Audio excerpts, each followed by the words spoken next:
Warning, this podcast contains mature themes and coarse language. The hosts frequently employ humor to offset the serious and occasionally upsetting material. Listener discretion is advised.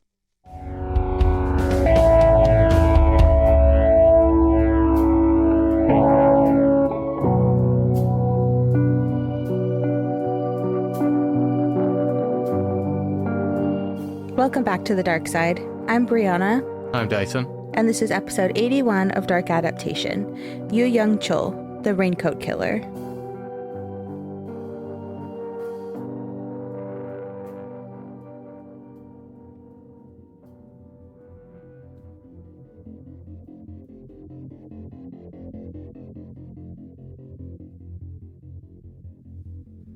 Seoul, the capital of South Korea, hosts nearly 50% of the national population at 9.7 million people.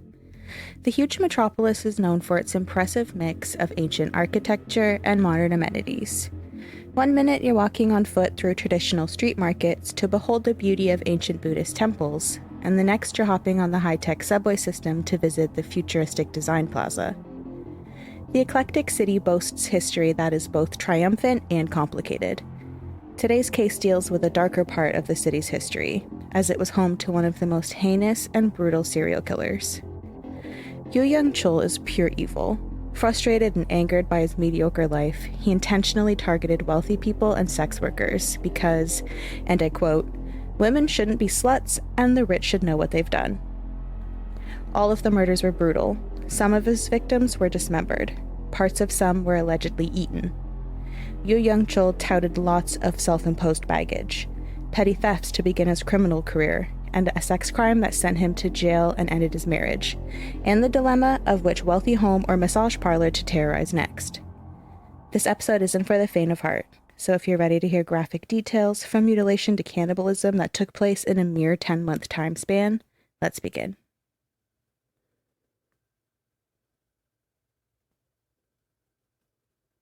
Born April 18th, 1970, Yoo Young-Chul grew up in poverty. His parents were poor. They had a crappy home life. They had a crappy home, a crappy life. They had little money.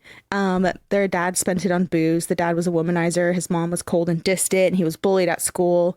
Honestly, it's like all really sad, but it's kind of like the usual checklist that men give as their excuse as to why they are horrible people. Yeah, and everyone's got a checklist. Everybody's got a list. He says as he stares into the distance, not blinking or wavering in the slightest. When'd you get here? I'd say when'd you get here, but I don't think you really have. You're super, super sleepy. Mm-hmm. So, it's going to be like so weird because his first name's You. So it's going to keep sounding like I'm talking directly at you. Who's on first? You. Oh my God. So his father passed away when he was 14. At that point, You quit school and he went down and stayed down a path that frequently got him into trouble. He spent most of his life committing one crime or another. His go-to was stealing, and when he was 18 in 1988, he was criminally charged for the first time with theft and was confined in a juvenile reformatory school. In 1991, he was charged for theft again, so obviously the reformatory school did its job. This time, it was, the charge was followed by 10 months in prison, so he went into the big leagues. By 93, he's been in a relationship with his girlfriend for however long, and on June 23rd, 23-year-old Yoo marries her. Married life does not change his ways at all, and that same year, he's sentenced to 8 months in prison, again, for theft. He's got sticky fingers. His son was born October 26th, 1994, so if you do the math, if he served his full sentence, that means he immediately went to prison after getting married and then immediately got his wife pregnant upon his release in order for this to be his son. So he's just always doing something. Yep. Marriage did not change his ways, and prison clearly didn't, because in 1998, Yoo's not only charged with theft again, but also forgery and identity theft. And for these crimes, he is sentenced to 2 years in prison. And I believe the identity theft was for impersonating a police officer, which was his go-to. He loved impersonating them so that he could just kind of walk the street and just hustle and extort money out of people. It was his primary source of income. And he did this literally up until his final arrest. Very classy. Super classy. As soon as he gets out, the scumbag shows just how depraved he truly is. And in 2000, he rapes a 15-year-old girl. For this crime, he is sentenced to 3 months, 6 months in prison.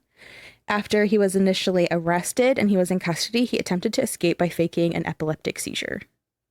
And this is something that he frequently would do to try and sort of disarm the people who were arresting him or he was in custody with, because obviously they would think a medical emergency was happening. Mm-hmm. I believe that he was faking all of them. Of course, he'll say he always had a fear of becoming epileptic because his dad was.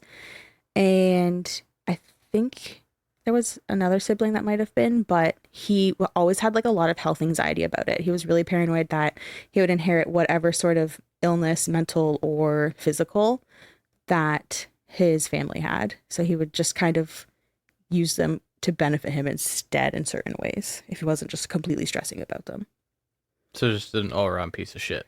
Oh, yeah. Yeah. Yes, because his father definitely was for real epileptic. And so he's just oh, that's a good way to get out of trouble. Just a loser. His wife could deal with the thefts and the forgeries, especially since they had a child together. But the sex crime was too much, and she divorced Yoo on October 27th, 2000. And it was finalized in 2002 while he was still in prison. In total, Yoo was convicted 14 times on various charges and served a total of 11 years in prison. So he was in and out of the prison system constantly and just couldn't. Was in and out of. He just could not stop with the thieving. And I don't think that guy ever had a legit job. I think his literal job was to impersonate a police officer and steal. Mm-hmm. And that's just what he did. He served his full sentence for rape, and on September 11th, 2003, he was released from prison. How long was his sentence again? 3 years. Oh, 3 years. Okay. 3 years, 6 months. Yeah. Why are you trying to do the math on 9/11? No, I initially heard months, and I was like, are we not going to talk about that? Oh, for rape, yeah, he did 3 years and Yeah, okay. 6 months, which unfortunately is standard. 3 years and 6 months. Okay. Yeah. Still not great, but better than 3 months is what I heard. Oh my God, 3 months would be wild. Story so far, prison doesn't reform you in any way. He does not come out a changed man from this 3-year stint. He does not have this renewed love for life and a new perspective. It clearly made him angrier, brought out all of the remaining ugliness and bitterness that was inside of him. The guy is out of prison for a week and a half before he commits his first murders. On September 24th, 2003, in Sinsadong, Gangnam-gu, Seoul, and I saw the little eyebrow raise, and I'm going to explain it now because I'm going to be saying dong and gu a lot. So your face. But I found it interesting. So then it's we're in Seoul, that's the city, and Gangnam-gu is the district. So the part of the city. So gu means district. And then dong means neighborhood. So it's stop. You make my neighborhood district. Oh, good Lord. Okay, it's better than what I was conjuring up in my head as a joke. So Sinsadong, Sinsa neighborhood, Gangnam-gu, Gangnam district, Seoul. I just thought that was interesting. And to prepare you for how many times I'm about to say dong and gu. and to educate. I'm not going to get any more mature about it. I hope that you don't, because this is just part of the charm we have, okay? We're a little bit immature, we're a little bit cringy, but that is the birthright of millennials, so... Will you agree with me? What's the face you're making? I'll pop my collar to that. Hot. So, September 24th, 2003, in Sinsadong, Gangnam-gu, Seoul, Yoo broke into the house of 72-year-old retiree retired university professor Lee Dyuk-soo and stabbed him in the neck with a knife. Yoo then beat him and his wife, 67-year-old Lee Yeon-ok, to death with a blunt object. Police obviously go to the scene. They find money stashed away in a chest in the closet, which appeared to be ransacked. The whole fucking house appeared to be ransacked, actually. But the money in this chest remained. And this led detectives to believe that the motive wasn't actually robbery or a robbery homicide, but it was literally a murder, straight up, committed by someone known to the family or as a, quote, deed for someone who knew the family. So basically a hired hit. Because not only was no money missing, but it's a wealthy family. There's all kinds of valuables everywhere. None of it was taken. 15 days later, on October 9th, Yoo broke into another wealthy home, this time in Gugidong, Jeongnagu, Seoul. Gugidong, huh? My thing is I just have to put a blinder on and not look at you.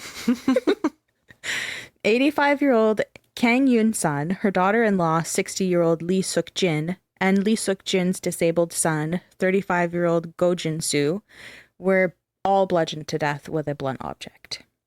Lee Suk-jin's husband returned home from work around dinner time and discovered this horrific scene, and he immediately calls the police.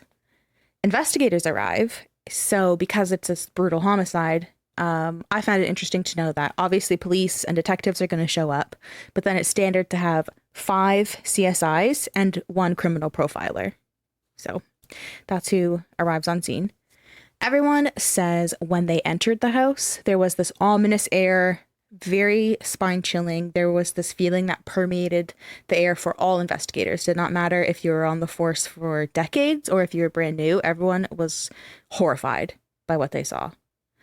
As you first walked in, there was a bathroom, and Kang Yoon-sun, who was the grandmother, was on the floor face down in a pool of blood. Lee Suk-jin had collapsed on the floor in front of the kitchen sink. Her skull was dented so severely that investigators couldn't tell what the assailant used to inflict such damage. It was obliterated, and all they could tell was that something forceful did it. Investigators had to go upstairs next. They have to obviously clear the scene and see if there's any other victims. They're already super creeped out by how gruesome the scene was. So when they see the staircase, it just adds to how creepy everything is because it's just completely covered in blood. There is a trail. It's dripping down the steps. It was horrific. And seeing this, they're concerned that there's probably another victim up there. But then they're also worried that the assailant could be hiding upstairs somewhere with this weapon that he has.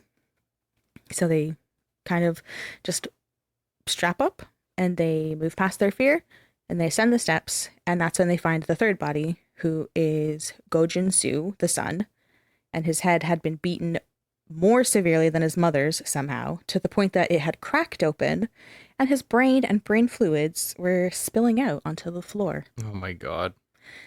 They're already terrified of what they were going to discover, and it's probably worse than they ever imagined, that that's what they see. The sheer volume of blood in the house was insane. CSI typically lay down these blocks to step on to deter contaminating the scene, but there was too much blood. Even that was a chore in itself to figure out where the best place was for them to step.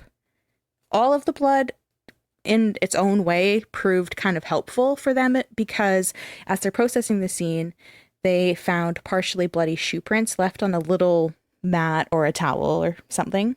So even though there was also signs that whoever had perpetrated this crime had kind of tried their best to clean up and maybe wipe their shoe prints as they were going, but they had missed these shoe prints on the mat, which would help them a lot as their investigation keeps going. So they're hopeful they were the shoe prints of the murderers. So they photographed them. They compared them with every pair of shoes that they could find inside of this house. And obviously none of the shoes matched what was in the house, and it's not going to be able to specifically identify who the murderer is, but again, very helpful. Mm-hmm. Because there were no signs of the victims fighting back and the murders occurred in broad daylight, Naturally, the husband and other close relatives were investigated. As we know, the husband didn't do it, but people thought he did. Investigators and the public both were like, well, obviously that's the guy.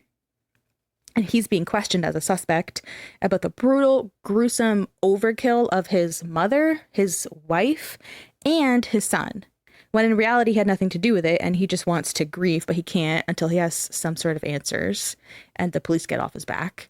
That's going to be the most, like, nightmare scenario.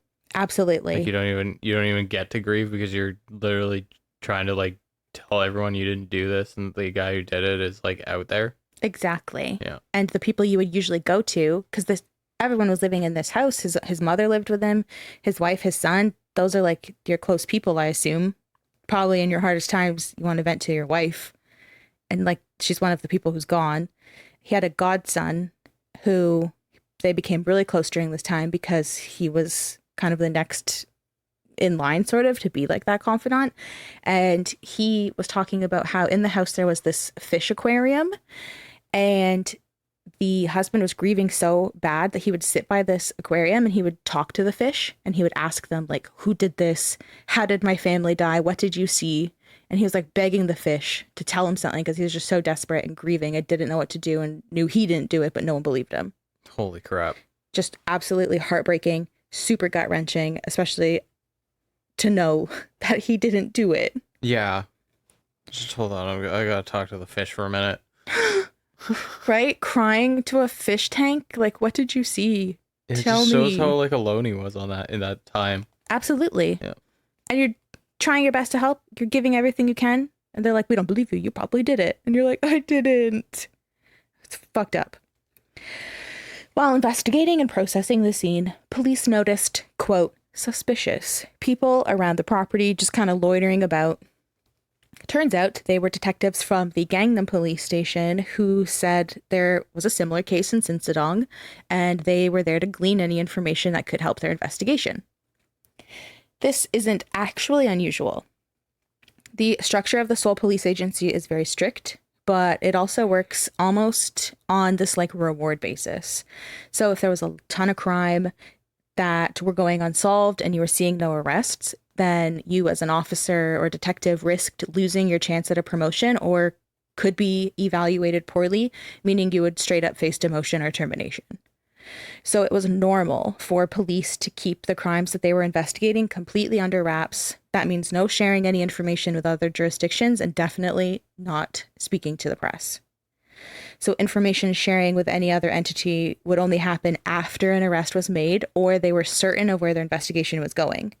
Since Gangnam police were still investigating the murder in Sinsadong, they were just trying to sneak over to Gugidong to see what was happening and see how similar the two cases were, because the lead detective on the Sinsadong case believed the similarities could mean that the perpetrator was known to both victims.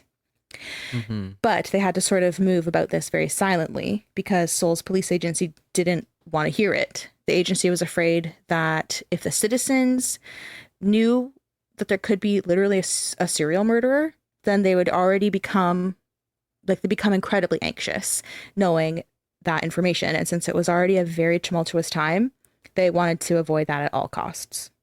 Mm-hmm. So tumultuous time, meaning that in the early 2000s, it was a really rough time for Seoul.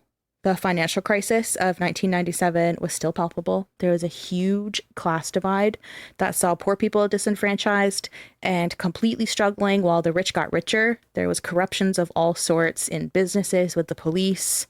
Organized crime was rampant. Aimless violence and murders were perpetrated. Like literally you would be walking down the street and then all of a sudden you would just be like stabbed in the face. All right. And you were... It's like New York in the good old days. Yeah. You guys want me to do my New York accent again? Oh, good Lord. So you ran the risk of being attacked, especially if you were a wealthy person, because they're seeing this class divide. Rich are getting richer. Half of the population is sleeping in the subway. Like, it was a really harsh time. So it was difficult for a lot of people, and it actually continues to be difficult even 20 years later. But so, we investigators. Class divide, huh? Investigators see these suspicious people loitering about. Turns out they're detectives from another jurisdiction. They just kind of wanted that 411 because they had an inkling the murders were all connected. Basically, where we left off before my tangent of education. The criminal profiler on scene also believed they were connected. And in the city, he was really the only criminal profiler. He kind of had people studying underneath him, but he was like the one legit one. So he would have been going to all the scenes regardless of jurisdiction. And so he's seeing the scene and he's like, yeah, I think these are connected too. So the first thing everyone was intrigued by was the murder weapon. They were trying to figure it out. They went out, they bought a ton of tools and random things that were like a blunt object to compare them to the wounds of these victims. And they concluded that the most similar tool was a hammer, but the sharp yet blunt edges were kind of perplexing to them. They knew it had to have been some sort of handheld weapon, but they just couldn't figure it out exactly.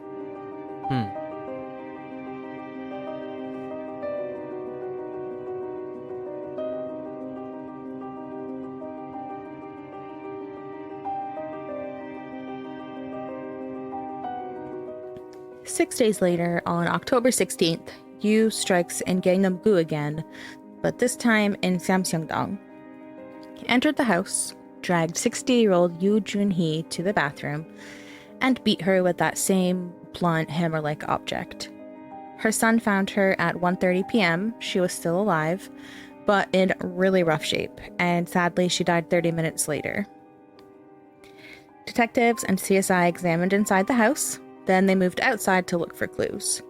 They noticed a large AC unit attached to the house, and when they inspected it closely, they found a faint shoe print on top, as though the killer had hopped up on it to either peer inside the window for a better view, or just straight up use the unit to gain entry through the window. The shoe print matched the print found at the crime scene in Sinsadong, the second bout of killings. And the weapon used appeared to match the previous murders, and again, this murder was committed in broad daylight. Yoo lays low for over a month until November 18th. He heads to a new area. Excuse me, my HP support is going to expire. That's a critical issue. So he heads to a new area.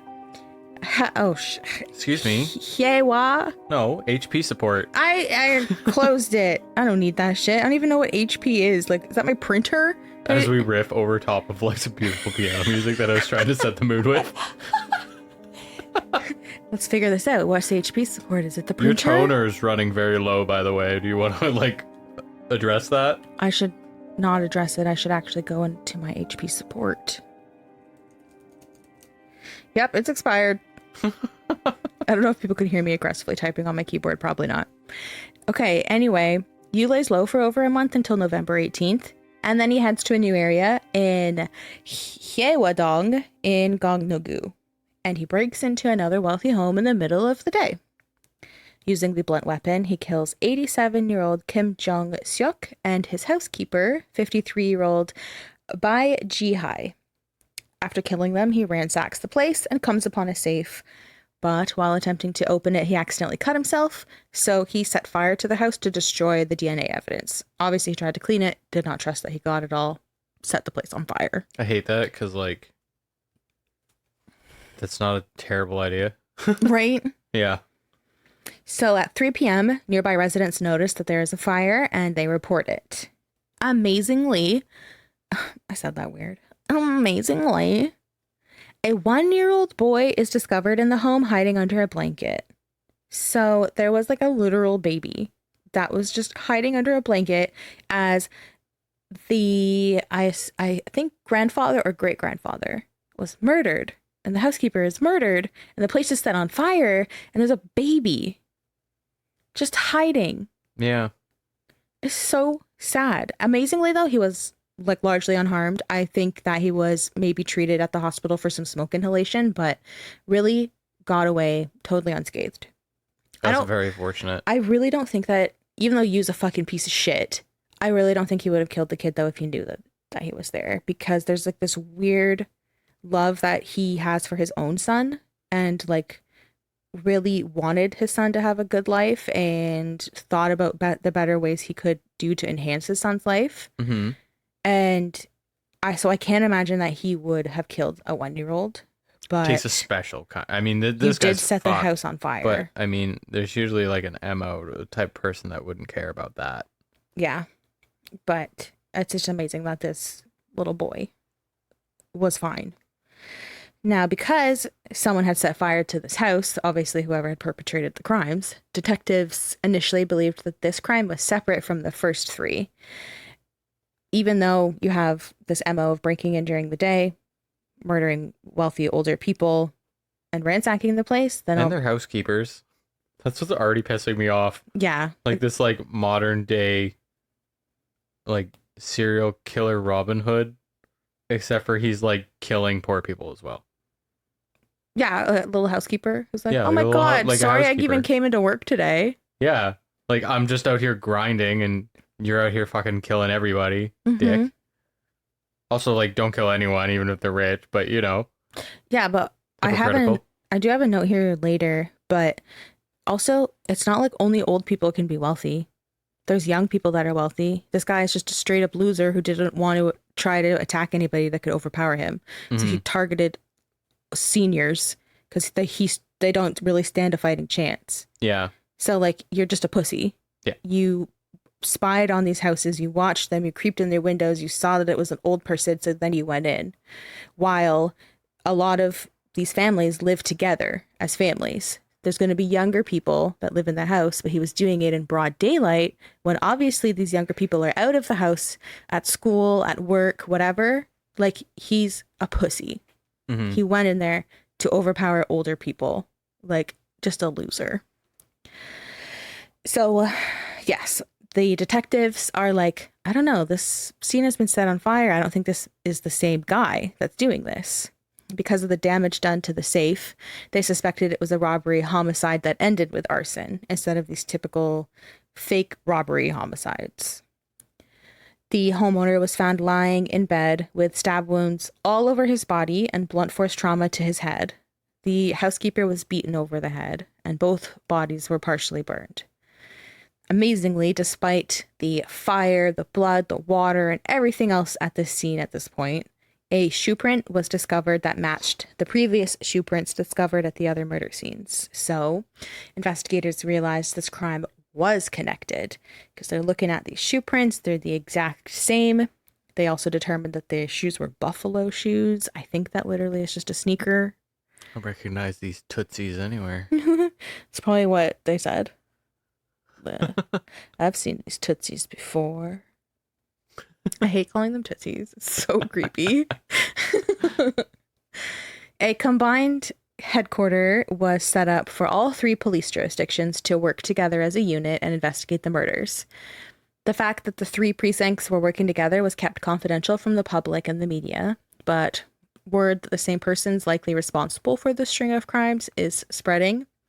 And language like serial murderer, serial killer is adopted by the press.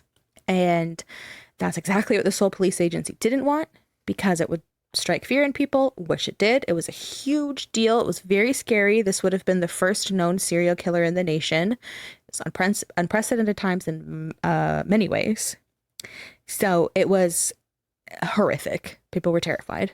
Yeah, and you literally have... What a weird system. I mean, it doesn't take a lot of critical thinking to be like, this isn't going to work out. You got one group that's got incentive to try and keep stuff on the down low and not tell the public about this kind of stuff. And then within that same organization, you also have people who are going to be like, the public needs to know about, like, you know, a serial killer, so I'm just going to leak it. Oh, yeah. And then also, I'm also incentivized to do this because, like, who knows? Maybe my boss gets fired and I get a chance for promotion. Exactly. It could be very cutthroat, and that's why there was corruption that was running rampant. Yeah. There's organized crime that I is... would thrive, Brianna. You corrupt person. I would work my way up that corporate ladder and kick it off the fucking roof when I get there. Yeet. Yeah. But it's such a good point you're making, for real, that obviously people are going to be having their own motives, while obviously the number one intention that they'll have is to solve the crime. There is a very there's other motives that are very close behind, which is like, I want to be the next in line. I want the guy. I want to be the guy. I want the guy that gets the promotion. And yeah, just kind of feeding a cycle of corruption to leak stuff to the press, to use your informants, because there is a ton of organized crime. And the people who are running like brothels and gambling rings and disguising them as massage parlors and karaoke bars and stuff. Fun. They are working hand in hand with a lot of the detectives. Stop. It already sounds like a great time. It does. Get in that red light district. You're born to be there. You want to do some karaoke? You go. No, I'm not going to sing the songs. Okay. Do it. No. All right, Mr. Talk Slut, you want the platform? Sing a lot. We're waiting. Oh, what have you done? Oh my God! A pink pony girl and dance at the club. Oh, baby. Oh, just having fun. All right, I'm going to stop. That's probably already in everybody's. Cool. So I was so proud Algorithms. of like the 100 listeners we had. Now we have none. What do you mean? They're going to be jumping to your Instagram to see if there's like a dance video with me. Dyson covers. What did you just sing there? Chaperone. Chapel Roan? Yeah. What the hell did you just say? Chapel Road. Chapel Roan? Like you were saying Chapel chaperone? Road. It's Pink Pony Club. Love that song. It's a good song. It's a banger. Oh my goodness. It's about a gay club, and I'll tell you what. I'm straight as an arrow, but when I'm singing that song, you just got to be gay, you know. He dances in his little tootsies.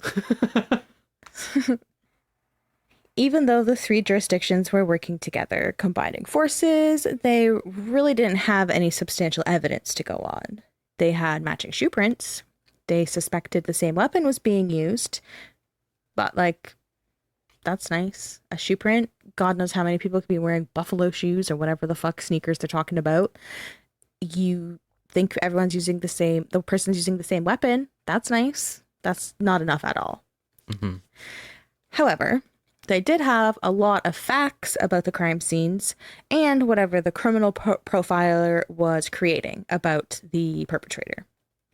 So what they knew was that at each of these 4 homes, you covered his tracks by staging the scenes to look like they were all robberies gone wrong. So he'd ransack the place, he'd make this huge mess, he'd bust into safes, empty drawers, whatever. But at each scene, no money, jewelry, or other valuables were taken, which both confused and intrigued the police investigators, which led to the criminal profiler believing that all of these murders were emotional. They were fueled by rage and by anger, and the main giveaway was that the head of all of these victims was the main target. They were aggressively attacked in the head and face, which is a key giveaway to an emotional killing. Mm-hmm. Yeah. An emotional rage-driven killing. Yeah. It just, and the amount of stab wounds from the first house. Exactly. Another one as well, where they always say like there's just like a shit ton of stab wounds and it's just passion. Yeah, exactly. Passion's not the right word. I mean, what's your passion? Yeah, that's true. We always like attribute it to being something positive. Like, I'm passionate about this, but passion is just intense. Like, what are you intensely driven by? In this case, this person clearly fucking hates rich people and is emotionally charged at the idea of killing them. Yeah. So yeah, you do see what is often classified as overkill. Yeah. Because good Lord, were they? The brains are leaking onto the floor. Buddy has a bunch of stab wounds, like you said. So, you know, besides these things, the only thing that they, quote, knew is that they believed the weapon of choice was a blunt object, something akin to a hammer. Despite, desperate for answers and more leads, they took to tedious measures in their investigation. So they were straight up going on foot patrols where they literally stopped people and searched their bags in hopes of finding a hammer or something like it. So you literally just like walk in. That is desperate. Down the road, like, I'm gonna go get groceries, and they'll be like, "Hey, ma'am, open the bag." You gotta let them root around in it. I gotta tell you too, I walked in on you watching we We had like kind of seen it before actually, but I walked in and saw what you were watching, the documentary, to like bone Yes. up on this. Yes. And the type of guys walking up to you asking you to open your bag were like people who thought they were like a main character in some weird anime. Oh yeah, though I know the guy you're talking about, and he was very much like an underground cop. Yeah. The foot patrol guys though are like the total dweebs who just wanted to. Oh, okay. Yeah. But yeah, that very intense, very passionate Yep. detective is Detective Cha, and I do talk about him a lot more later because he's not really a part of the investigation at this point. He is, but he's not intensely involved. Yeah. Of course, the jurisdictions are working together, but yeah. Can't wait to talk about him. He definitely did think he was in a movie. They also, in that documentary, which is on Netflix, really love to talk about how it was like a movie. They say that a lot. Mm-hmm. You know, we walked into his house and it was very creepy. It was like a movie. Which they're really saying is like, it's like I'm in a movie. I am the main character. I am a movie character. The main character. So, Foot Patrol. They also set up roadblocks and search the trunks of all the vehicles that pass through. So again, you're just like, I'm going to work. I fucking am so mad I'm late again. And they're like, open the trunk. Fuck. Why? You just got me yesterday in my bag. To try and triangulate the murderer, they sourced phone pings from cell towers. Very tedious job. And tedious is the name of the investigation at this point. It's very tedious. They describe it as very, quote, primitive. These are the tedious, primitive tactics that weren't always the best use of time, but they didn't have anything else to go on. Genuinely seems like noir film novel type of investigation. Yeah, like that, like boots on the ground type investigation. Gives you an old school vibe. Yeah, definitely. Even though it's 2003, it does feel like it's, 20, 30 years earlier. Yeah, it feels like early 80s. Mm-hmm. Yep. CCTV wasn't widely used, so there was rarely surveillance footage to review to add to that 80s feel. Yeah. In this fourth case, though, there was a building on the main road about 200 meters away from the crime scene that had installed cameras in order to monitor the employees coming and going from their building. So only part of the road was visible because obviously the main focus is the door. Mm-hmm. But surprisingly, it did capture you. Only his back, though. So they showed this footage to the family, asking if they knew this man. But they said they didn't recognize him because it's like, cool, nice fucking back of the head. No, I don't recognize this guy. But they did recognize the jacket he was wearing, and it was Mr. Kim's. So he stole the jacket from the crime scene and wore it out. Ew. So that must have been so chilling to see. Like, you've captured the killer on camera, but it's only his back. There's no face. And the family is looking at it like, what the fuck? That guy's wearing our dead, like, grandfather's jacket. That would make me so angry. And he's just nonchalantly walking. I'd be waiting in the streets for that guy. I know, right? Yeah. Like, he has to pass by here soon. Let's just see. Just keeping an old bat in your pant leg there. Yeah, definitely don't keep a hammer because they're searching people. Yeah. So the detectives, they debate amongst themselves whether they want to release a still of this footage. If they want to release it to the public, to the media, whatever. They're debating. Ultimately, they choose to release it. They offered a reward for information, and alongside the photo from the CCTV footage, they also had a picture of the Buffalo brand shoes that the killer likely wore. So it's literally all they have. Shoe prints, a still of the back of a guy's head, wearing in the photo, he's wearing the jacket, obviously, and he's wearing like a messenger style bag, like a big side satchel kind of thing. Mm-hmm. And also, I'm pretty sure the photo's black and white. Yeah, I feel like I've seen this, and yeah, I'm pretty sure it was. So it's like, thank you for releasing that, but that's not really helpful. Cool shoe prints, cool black and white photo of the back of some guy's head. But they're offering a reward, Yep. By December 2003, Yoo had killed at least 8 people in less than 2 months. And the investigation to find the perpetrator is really intensifying. Clearly, they're releasing that very intriguing flyer. So Yoo, quote, takes a break from his crime spree because of this, intensifying investigation. And he decides he'll just focus on dating for a bit. And I'm just going to say, I quoted takes a break because who the fuck knows if he took a break? Like, as we keep going through this and finding out how many people he killed and how his MO changes, it's totally possible that they just couldn't connect to stuff he was doing. Mm-hmm. Yeah. But takes a break is really the best way to say it, just in the way it's sort of unfolding chronologically and what you can certainly attribute to him. Yeah, the ferocity of, like, what he's done. Yeah. You're telling me he just, like, chilled out for a minute? Exactly. Yeah. So, like, yeah, technically, according to the evidence and everything, he did, but we don't know that. Yeah. He doesn't, I don't even think he knows if he took a break. I gotta go on the dating scene, I gotta put myself out there more. He sure does. He puts himself out there, and on December 11th, he meets an escort who becomes his girlfriend. And they date very briefly. I'm very worried for this girl. Well, she inevitably discovers that he's been concealing his criminal record from her, which is extensive, as we know. It's not only theft, forgeries, identity thefts, it's also rape of a freaking teenager. Mm-hmm. And then she finds out that he's also lying about his job. So, each day he's saying he's going to work, but Buddy is just walking around with this stupid ass fake police badge and extorting money from people. And she was also being abused. He was an abusive boyfriend who had assaulted her. She was even hospitalized at one point.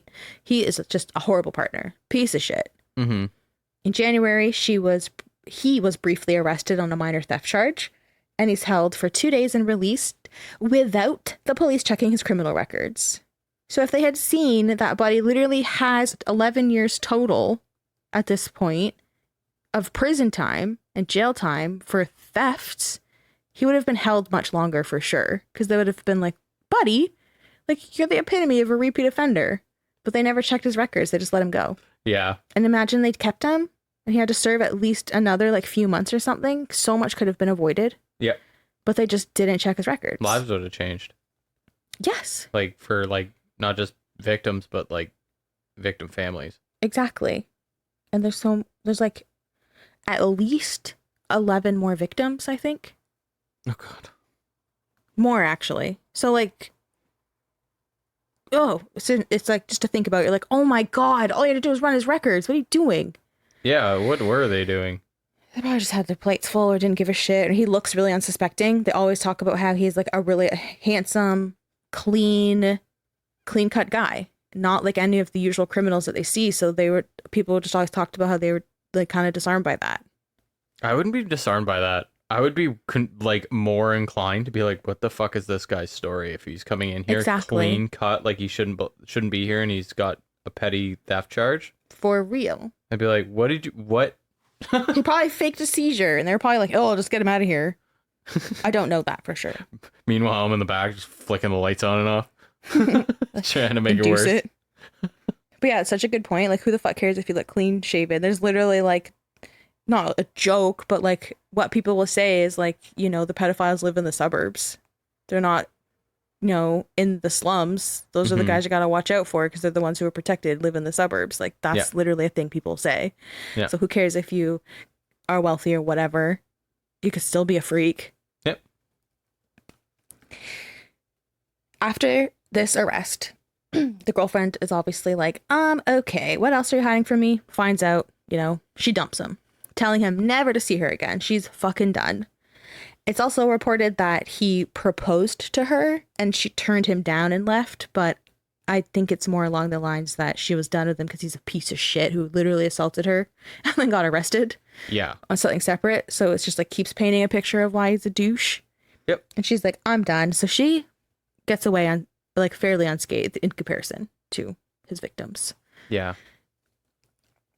Regardless of, if he proposed, she turned him down and it went to hell, whatever.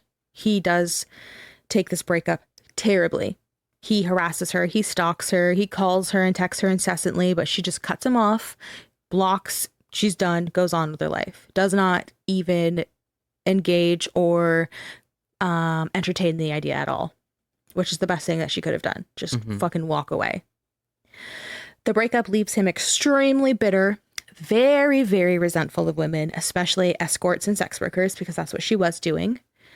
And he begins fixating on how all of these escorts and sex workers and women in general, they're all sluts. They're horrible people. It completely amplified his resentment towards society and women and all the other triggers for insecure little men. And especially the like lack of self-awareness. Yeah, for real, buddy. Like you dated one and also potentially proposed to which her. Is nothing. There's nothing wrong with that. I'm not shitting on that. But also you're walking around with like a fucking fake cop badge and shit. Yeah, you're shitting on shit. You're shitting on him. Shit. Yeah, you're shitting on him. You're not shitting on sex workers. Yeah. Like, girl, do what you got to do. I kind of hope that it's voluntary because unfortunately a lot of sex work isn't.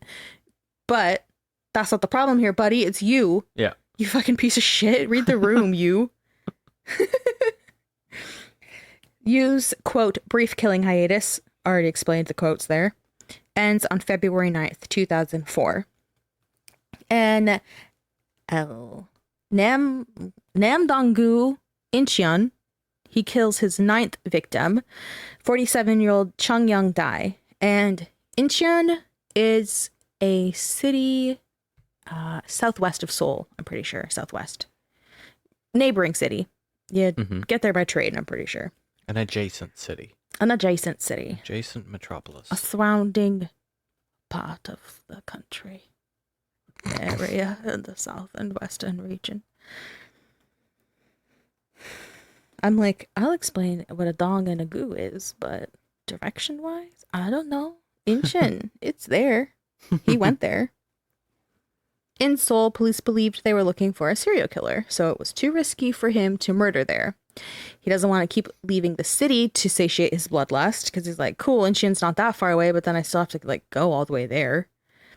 But he can't go out into the world to hunt for victims and potentially draw attention to himself. So it's at this point where he decides it's time to shift his focus from, killing wealthy seniors and instead move to a different group of people that he fucking hates, and he starts killing sex workers.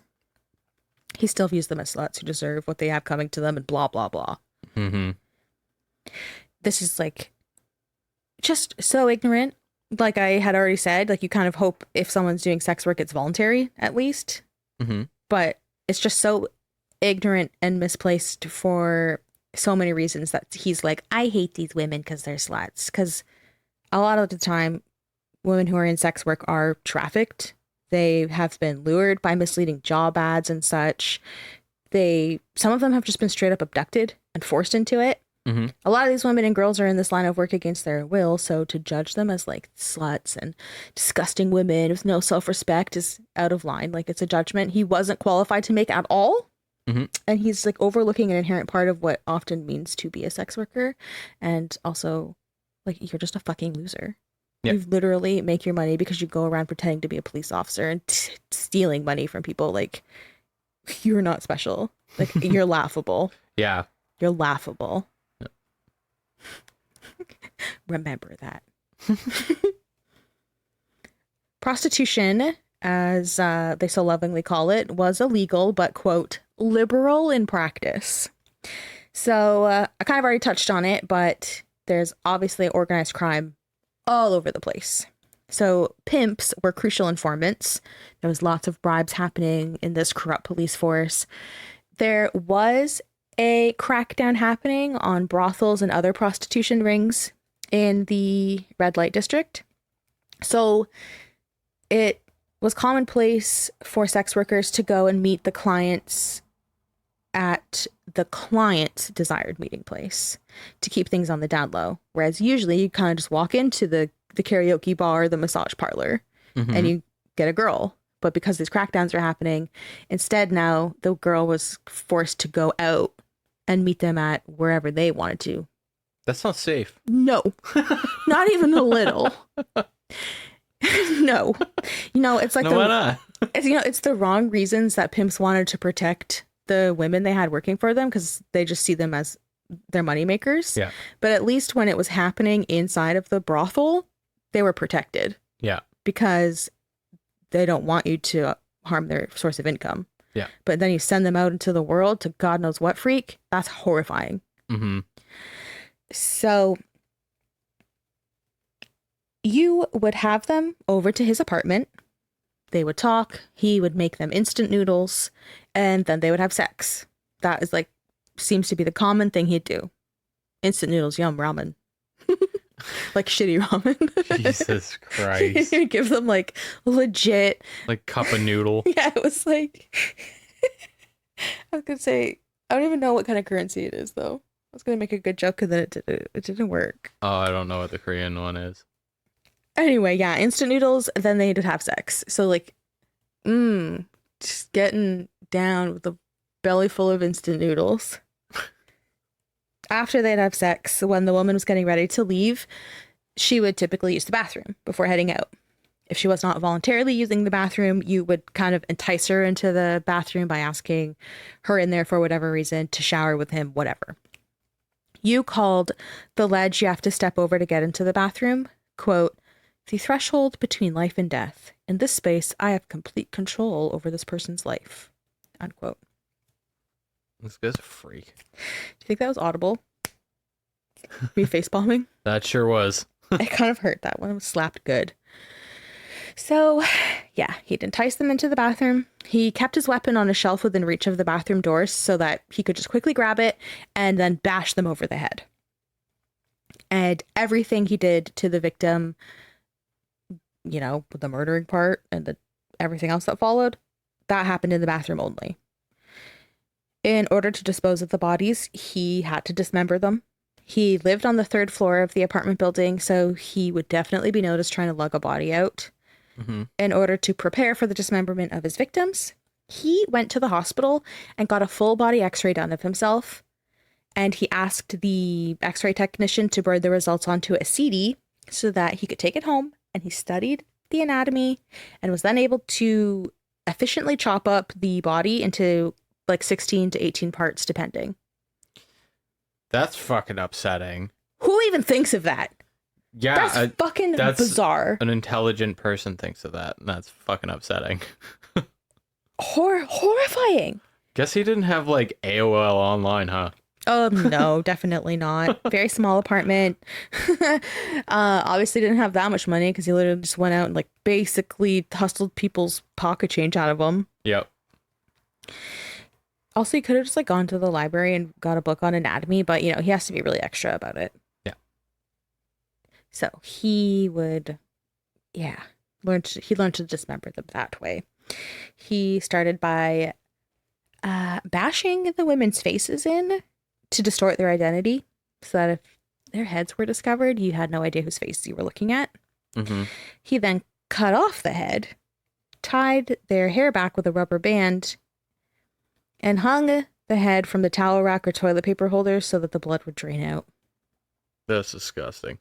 Horrifying. Yeah. One of the CSIs that had to help in recovering the bodies even said it was so creepy to obviously see these dismembered heads and see the rubber bands still in their hair. He didn't like take them out or anything. He just left them there. So then you can see like, ew, he really did that. Mm-hmm. The water usage at his apartment was about 5 tons a month. That is like 10,000 pounds of water, which was apparently a shit ton because the building was not that big. If you look at the photo, it's like, I think 5 stories tall, 4 or 5 stories tall, and it's just like 2 columns. It's really small. Okay. And so each month there was 10,000 pounds of water being used, and the utilities were split amongst the residents in the building. Oh my God. So they were obviously noticing that someone is being a fucking water hog. Yeah. And it's likely that it was you because he was dismembering bodies in the bathroom and he was meticulously washing all of the parts so that there would be less blood and therefore less smell. Oh, yeah. And so, like, that's horrific, knowing in hindsight, you had a higher utility bill because there's a fucking serial killer in your building. Yeah. After dismemberment, he would put the parts into plastic bags. And to help disguise the smell of the decomposing body parts, he added old kimchi to the bags. And kimchi is made with a variety of vegetables. And so the smell of old cabbage, onions, garlic, ginger, radishes, anything like that, which are all very pungent even when they're fresh, they were like a very good way to mask the dead bodies, which is like annoying that that's such a good idea, because he would put these smaller bags into a suitcase or larger black garbage bags. He'd call a cab, put them in the trunk of the cab, and be driven somewhere where he could easily walk to dispose of them. And the cab driver had even asked him if the smell was kimchi. Yeah. So his plan worked. And you would just be like, yeah, my mom gave me this kimchi. It's old and in the garbage. I'm going to get rid of it. Just a bag of noodles. Just a bag of old vegetables. Kimchi, yeah, it doesn't have to have noodles. It's just the vegetable part. Yeah. But often you do have like kimchi ramen. Yeah, that was what I was thinking of. The one you get that has that little bag of like dehydrated ones. Mm-hmm. That pack itself is kimchi. Oh, okay, gotcha. Mm-hmm. So he was dropped off by the cab driver at this, like, not at this plot of land, but near it. And it was the small flat plot of land on a trail near Seoul-gu. And he would go up this little trail, this flat plot of land, and he'd bury the bags behind Bongwon Temple. He dug about 50 centimeters or 20 inches deep, buried the remains, marked the grave with a distinct, unsuspecting marker that only he would recognize. So basically, he'd just look around for a piece of trash and stick it in the ground. One example is like a bottle cap, and he like specifically marked it. And then he would move about 30 centimeters or 12 inches away, and he would dig another hole in preparation for the next victim he would bring there. And he did put the marker there, obviously, so he would know that the bodies were there. And it wasn't in sort of any like, oh, you know, every grave deserves a marker. It's literally just so that he wouldn't dig up the same spot again. Wow. Yep.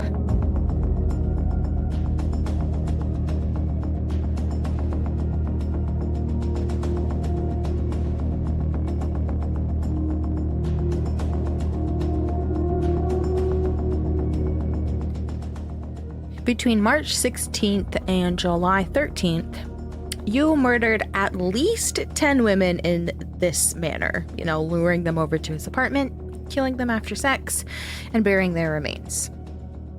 On March 16th, he killed 23-year-old Kwon Jin-hee. In May, he killed 25-year-old Kim Hee-sun. On May 17th, 33-year-old Shin Min-ah. June 1st, Han Suk-ja, 35. June 9th, Jang Kwang, 26 years old. June 18th, Kim Ji-ho, 27.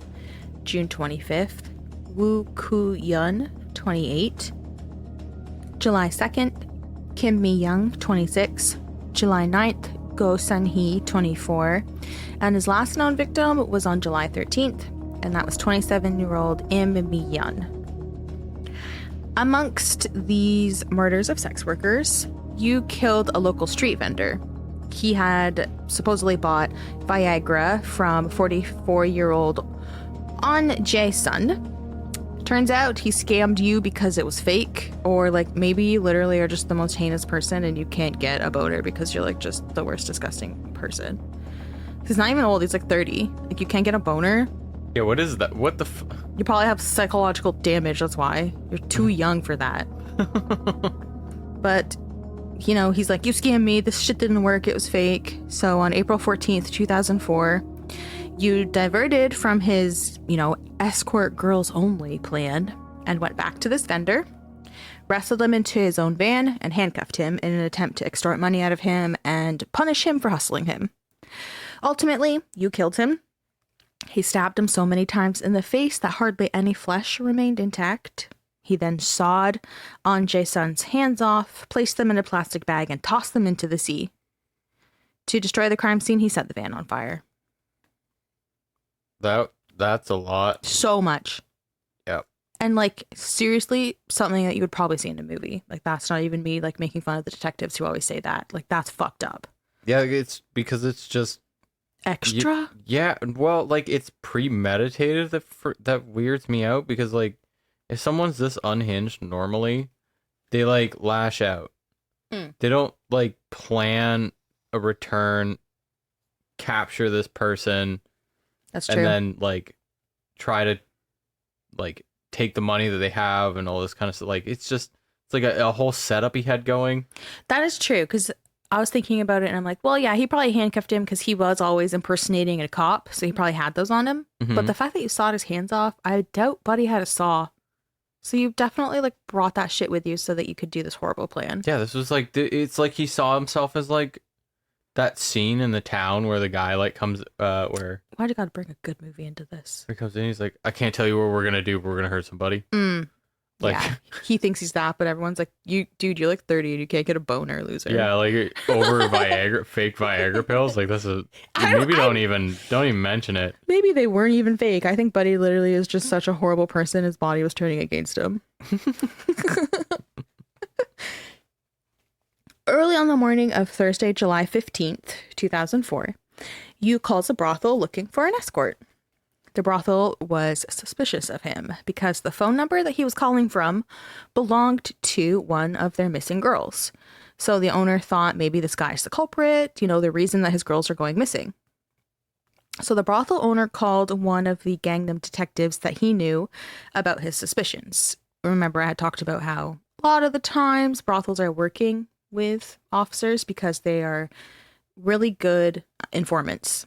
And also, you kind of want to be an informant if you're literally running something illegal, because then it's kind of like incentive to keep your business going, and you can just rat on someone else if you want attention taken off of you. I mean, I know this stuff's like real life, but like this shit's really like a weird, like it's like a weird alternate reality where it's like anything going on right now is just like a ripoff of a really cheesy 1970s detective movie. Yeah, like the like pimp informants thing is like a trope, and it's from back then. And it's like that obviously was based on something real, and apparently it's because it's rampant. Yeah, it's like we're watching a Detective Old Boy. Yeah, but yeah, exactly. But it's like 2003 though. Like it's 2004 at this point. 2004. It's like what the fuck? I feel like it would be more sophisticated too, but Oh, it is. You'd think, but it is literally that simple. It's like red light district, massage parlor, fucking karaoke bar. Perfect. Let's do it. Yep. Make it all. Fucking bring the detectives in. I'm the informant. Police connection. Buddy, I got a girl for you. Yeah. It's literally like that. They'll call each other up, fucking pimp to detective, and be like, hey, brother. Yeah, they're that's like friends. the wildest thing to me. Just so strange. So strange. Yeah. Just a totally different world. Also, I'm thinking about that now because I was talking about how each crime scene usually it would be like the police, the detectives, 5 CSIs, and a criminal profiler, and how like Seoul only had this one criminal profiler. He's like the head guy who's spearheading the initiative in Seoul. And then you think about like the Western world and how like the FBI had criminal profilers decades before. That was like a huge thing they were doing in like what, the 70s? Yeah, their whole setup's weird. So it's just kind of like the structure of their entire police system, the like lack of any kind of progress in their in like profiling and all this kind of stuff is just strange. And like maybe it's because Seoul and South Korea is like is like new, like fairly new. Yeah, newish. Yeah. Like I don't know. I guess I don't know. It's just it is weird. It is like a movie. So this brothel owner calls one of the Gangnam detectives that he knew about his suspicion. This detective was working the murder cases that were happening with like the wealthy seniors and stuff. Those were still like as of yet unsolved. They're like, what the fuck? He seems to have taken a break, but something's still fishy here. We got to solve it. So he is exhausted. On top of all those unsolved murder cases, he's also doing God knows what else. He's sleep deprived. he misses the call from his informant. At 2 a.m., the brothel owner calls a different cop instead, Detective Yang of the Regional Detective Unit, and he takes the call and he agrees to meet up with the owner. So the detective gets there about 30 minutes later. He speaks to the owner, who explains that the guy hasn't called back yet, but he is expecting him to. They had a girl with them since the guy was calling about having a girl sent his way. And Detective Yang believed this was a kidnapping case, so he was gung-ho on catching the guy. Yoo finally calls back and asks the girl to be sent to a small park near Hongik University to meet him. So the owner, some of his employees, and Detective Yang discreetly follow the girl from a distance. She goes and she briefly speaks to the man, but they notice her walking back towards him. So Detective Yang is like, what's going on? What happened? Why aren't you going with him? And she said that he sent her away because she was too tall.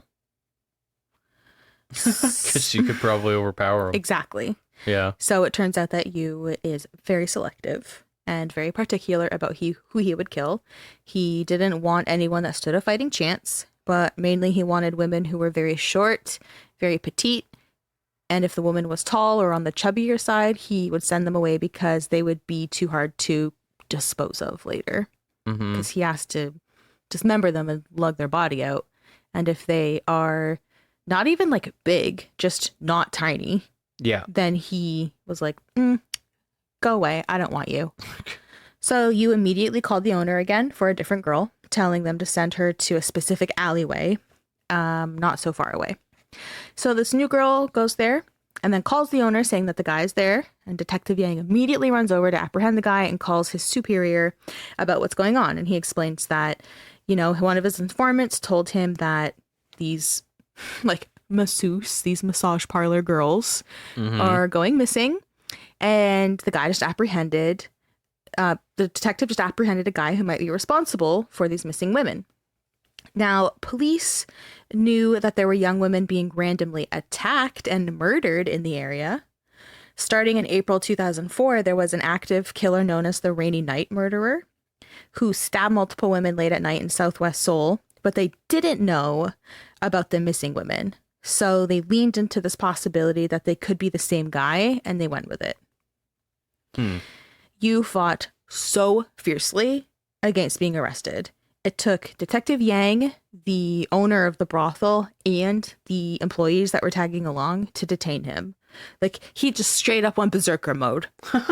Jesus Christ. He saw red, and he's not a big guy himself. I'm gonna start squirming. Oh, he did. Kicking, squirming. They immediately knew that this guy was hiding something serious, whether he was straight up kidnapping these women or not. They're like, whoa, this guy's fucking freaking out. He has something to hide for sure. Plus, he was trying to chew and swallow the little flyers that are used to advertise women for services. They're these little card-sized flyers, and they have a picture of a hot woman in a bra, and it'll be call for a good time with Kim or whatever. Okay, dope trading cards, but not not good. So he had a stack of those. Yeah. And he's trying to fucking swallow them. So he's going berserker mode and chewing on paper. They're what God. The hell is wrong with him? How unfortunate not to have a CCTV. I would have loved to see that. For real, but think about the area they're in, this red light district type area. Yeah, there's not going to be any. If they are, they're totally pointed at the sky. All the lead detectives and investigators from the jurisdictions dealing with the wealthy senior murders met up to interrogate Yoo, alongside Detective Yang and those other officers working cases of those randomly murdered women. So they all described Yoo the same way. I mentioned this earlier. He's a clean-cut, attractive young man. It's totally different from the criminals they typically saw and dealt with. But one detective, Detective Cha, the one that we also talked about, said that as soon as they looked into each other's eyes, he could tell this was a man who did horrible things. So playing bad cop, he smacked him. And Yoo lost his temper, asking who was in charge and saying, fuck, all of you will be promoted if I say I killed people. Because again, we know how the agency works. Yep. You get that solve rate, especially on a huge crime like this. All of you get a ticket up. Another detective, whose name I did not write down, so I'll just call him Good Cop, he was like, come on. Cut it out. There's no way you killed anyone. I can tell that you don't have the stomach for it. And then Detective Bad Cop smacks him again. You look like a pussy to me. Smack. So he's like, yeah, you look like a pussy. And then Detective Chul comes in and smacks him again. And Yoo gets pissed again. And he just goes, I killed those old bags. Oh my god. Jeez. All the like forethought this dude puts in. And he gets smacked twice, and he's like, I killed everyone. It proves what the criminal profiler is saying, though, that this guy is literally driven by emotions. Yeah. He has, like, the emotional intelligence of a very angry ant. Bug, not like, you know, your aunt. We don't know your aunt. I'm sure she's a lovely person. So, he, you know, was like, fine, I killed all those fucking old bags. Like, wow, disrespectful asshole. He then asks for a piece of paper that Detective Good Cop was taking notes on. And Yoo begins making these tally marks saying these are how many people that I've killed. And it's like fucking like 30 tally marks or something. And he's like, I want to make a confession. So Detective Chul, Bad Cop, is like, oh yeah? To whom? Should I bring in a priest? Oh my god. Do you see what I mean when I said like these guys think they're like in an anime? Especially Detective like, Chul. Not even movies would have cut that line for being way too over the top. Mm-hmm. I don't even think you'd see that in like Old Boy, like that. Probably not that cheesy. No, but holy fuck, is it something to see this guy? And also, you're missing one very important detail. He's wearing some very 80s sunglasses. His sunglasses the entire time that he's being interviewed. The whole interview indoors. Yep. I remember we were watching that and you're like, that's a choice. And then I was like, yeah, he was probably like, their prescription. Yeah. It's a 50-50 whether he's just like coked out or he's hiding shiners.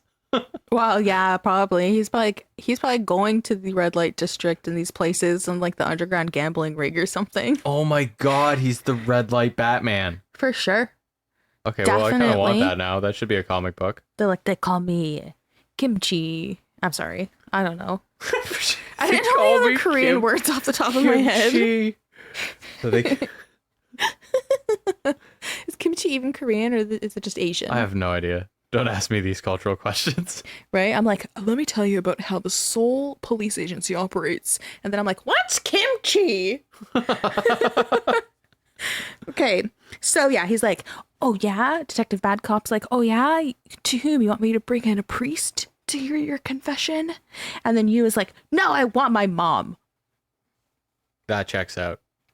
So his mother shows up with his sister, and everyone there describes the mom as like, oh my God, what did he do now? Like, she was not concerned. She did not appear loving or caring. She just looked burdened. She didn't give a shit.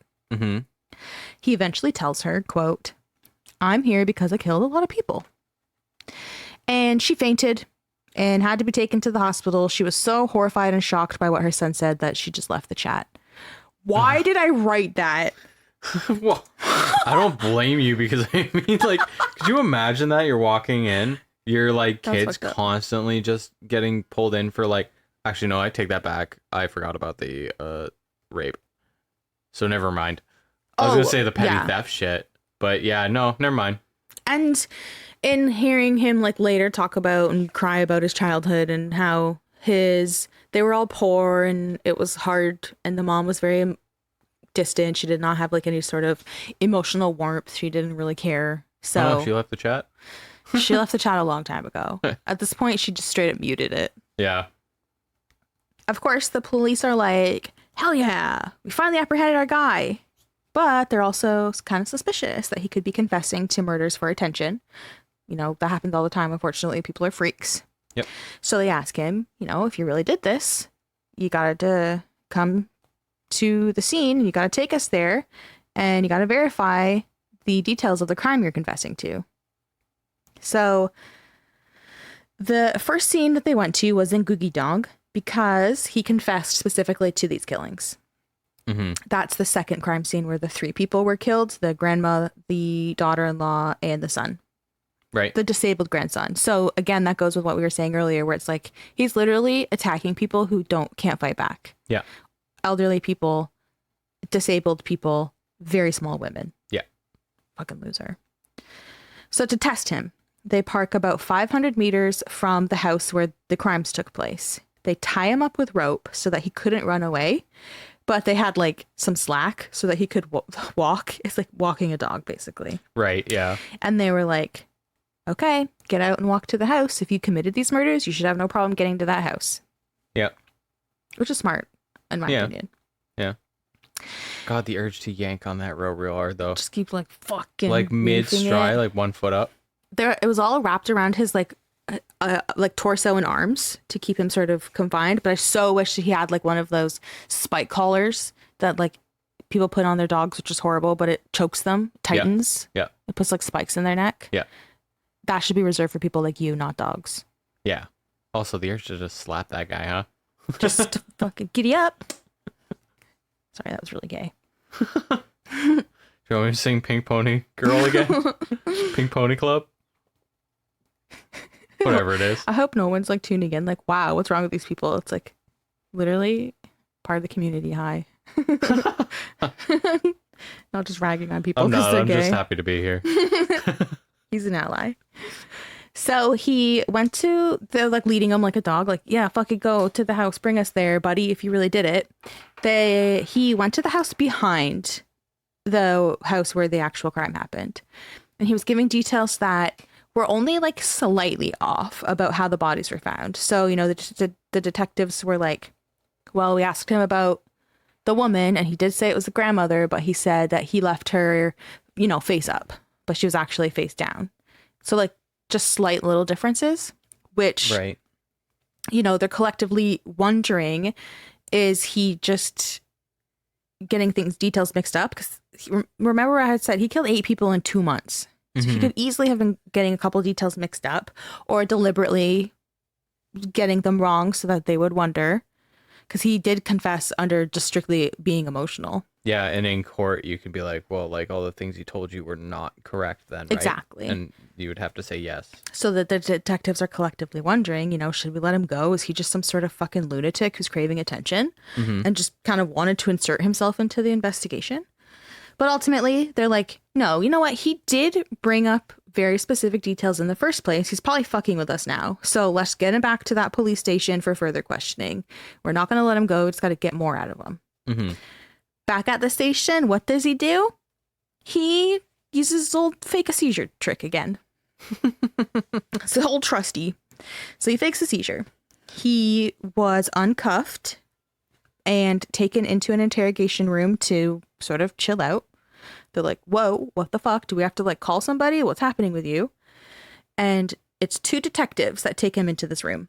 One was Detective Good Cop, and Detective Good Cop leaves the room thinking that Yoo is with other cop. I don't know their names. So Yoo gets up and slowly follows Good Cop out of the room. Other cop assumes that Yoo is going with Good Cop for whatever reason. The steel doors in this area of the building open and close automatically with, I believe, a key card. So you just swipe, the doors open, they close behind you. Right. So obviously, Good Cop's doing that as he's moving through the corridor. Yoo gets trapped between 2 of these doors. But it just happens to be in between 2 doors with a doorway that leads out to the corridor stairwell. Okay. So he made his move and he escaped out the stairwell. That's so embarrassing. But he's shoeless. I guess he lost him in his fake seizure. But he's shoeless and he escapes out the fucking stairwell. Maybe they were like, this guy's insane. Take his shoelaces. Just his shoelaces. And he was like, I'm not wearing shoes without laces. It ditched him. These are Velcro. He would. Oh, wait, we know he had buffalo shoes. No Velcro. So realizing the horrible, bumbling mistake that the detectives made, because it's unforgivable. Yeah. Are you fucking serious? That's how he escapes? That's embarrassing. Ugh. The detectives and the other officers loaded up in their vans and they take to the streets to try to find Yoo. While the cops look for you, they're looking for you, Dyson. While they look for you, you met up with his mother and sister back at his apartment. He changed and put shoes on and started packing up his weapons and tools and other incriminating items that could connect him to the murders. So there was a hammer, a knife, scissors, a shovel, and his signature murder weapon, all put into garbage bags, along with the messenger-style bag that he was wearing when he was captured on the CCTV footage. All of this goes into dumpsters around his apartment. So he doesn't even dispose of all these things far. Mm-hmm. Feeling like a heinous murderer would seek out another victim, detectives took to the red light district to look for him, and amazingly, they found him. He was spotted crossing the street, headed toward a subway station. He was carrying a fake police identification card and handcuffs because he disposes of all of his incriminating shit except his livelihood. And he was rubbing an egg on his face. I remember you looked this up. Why was he rubbing an egg on his face? Yeah, like a hard-boiled egg on bruises. Yeah, because like he did. Which is like not a thing. Like that. Like it's a thing, but that does not work. Oh my god, that was such a chaotic explanation. Yeah. Rubbing a hard-boiled egg on a bruise does not make the bruise go away, but it had been an old like wives' tale. Yeah, like a home remedy type deal, and it's not real. Okay, that's what it was. I hope they just like smash the egg on his head. Me too. That'd be so funny. They're like, "What are you doing, Mr. Handcuffs and egg? Why do you have an egg?" Just keeps getting slapped. Yeah, Dr. Cha's like, "Doctor," he wishes. Detective Cha is just like, pew. And they have an egg war, like the Two Stooges. Of course, he goes berserker mode upon arrest. Again. Freaks the fuck out. But they get him. He's back in custody. The questioning resumed about the murders and the missing girls. The aim was to get a confession because they really didn't have much evidence at all to connect him specifically to anything. In the background, CSI and other officers were rushing to basically corroborate what he was saying. They also had him drawing the scenes and the house layouts, detailed explanation of the crimes, things only known by the perpetrator. All while he's talking about the crimes, he would embellish and he would say stupid shit like, "The world would be turned on its head if they knew the things that I did. The world is a vampire." Set to drain. That's what he did. And he just started putting on a one-man show of the Smashing Pumpkins. Oh, I would sit through it. I mean, I'd hate the guy, but I'd sit through it. How would you not? You'd be like, cool, can't wait to hold this over your head later. I can't wait to slap him as soon as he starts singing again. So he was just fucking full of himself. And Detective Cho was like, "I just want you to stop saying odd shit all the time." No, he didn't say that. Oh, I wish he did. Initially, you admitted to killing 19 people. He also confessed to being a cannibal, saying he ate the livers of some of the people he killed, likely the women he murdered in his apartment when he dismembered them. You know, he probably kept the livers to eat afterward. Then he later claimed to also eat the flesh of some of his victims. In total, he said he ate human remains in some capacity on 4 separate occasions to, quote, refresh himself. And so actually, speaking of like old wives' tales and stuff with the egg, you know, people would say, you know, you eat some human body parts, some liver, whatever, and if you eat them, then it would replenish your own. So like you want to eat somebody's liver to strengthen your own liver, eat the flesh for your healthier. Just like how people would be like, "I'll drink the blood of young people, so then I'll look young again." I thought that was like shit like Mayan, like ages. Oh, it's ancient. It's ancient. Like, it's not like recent. No, it's like ancient wives' tales or whatever the fuck you want to call them, lore, legend. This guy would be into that though. And because he was so obsessed with like his health, his mental health, so afraid of the seizures all of a sudden happening to him, he would explore like these, quote, alternative medicines. So, you know, it's nearly impossible to prove if he actually ate any of them. So it's kind of up to you if you want to believe him. But I personally think that he is like edgelordy enough to have tried eating it. 100%. I just doubt that he was like, all distinguished about it. I'm sure he did and was like, oh, I can't do it. Yeah, 100%. And instead, to like vamp up his own lore and legend, he was like, I did it on 4 separate occasions to refresh myself. And the world would turn on its head if they knew the things I did. Yoo took them to the flatland where he buried the bodies. He showed them an area where a body was marked with the bottle cap that I mentioned. When asked why he did this, he said it was so he didn't dig up the same space twice. I already said that. So detectives started digging.